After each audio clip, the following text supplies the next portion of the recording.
রাম নারায়ণ রাম।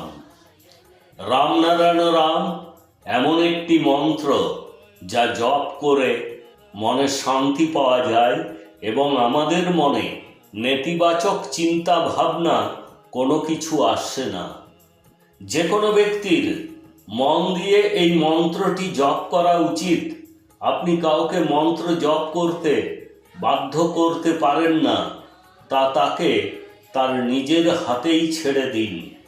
যখন তার মনে হবে যে জপ করা প্রয়োজন, তখন তিনি অবশ্যই জপ করা শুরু করবেন।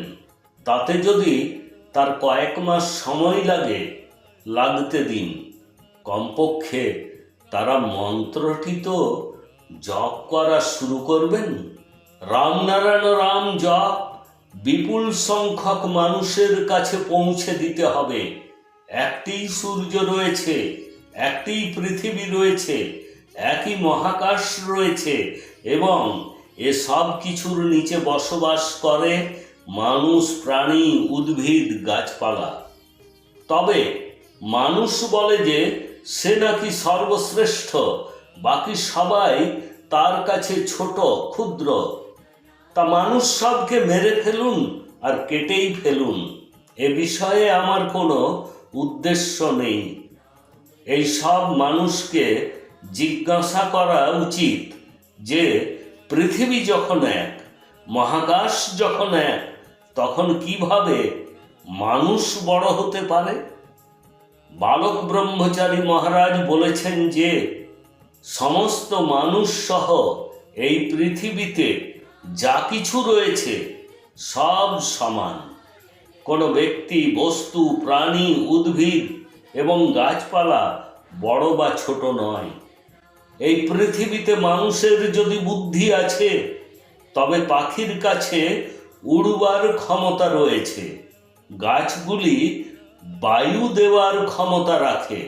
তাহলে একজন মানুষ কিভাবে বড় হতে পারে? এখানে সবাই সমান। দেশে মন্দির, মসজিদ তৈরি করার থেকে রামনারায়ণ রাম নামকে জনগণের কাছে পৌঁছে দেওয়া সবচেয়ে বেশি গুরুত্বপূর্ণ। যদি 1 কোটি মানুষও এই মন্ত্রটি জপ করে এবং অন্য মানুষের কাছে এটি পৌঁছে দেন, তবে বিপুল সংখ্যক মানুষ এই জপটির সাথে যুক্ত হয়ে যাবেন। রামনারায়ণ রাম জপ আপনি যে কোনো জায়গায় বসে করতে পারেন। আজ বেশিরভাগ মন্দিরগুলির পণ্ডিতেরা মানুষকে লুট করছে। পূজা পাঠ আজ একটি ব্যবসায় পরিণত হয়েছে। মানুষের মন্দিরে, মসজিদে যাওয়ার কোনো প্রয়োজন নেই। তাদের মনের মধ্যে বসে থাকা ঈশ্বরের কাছে ক্ষমা চাওয়া উচিত। তাহলে সেই দিন থেকেই শুভ দিনের শুরু হয়ে যাবে।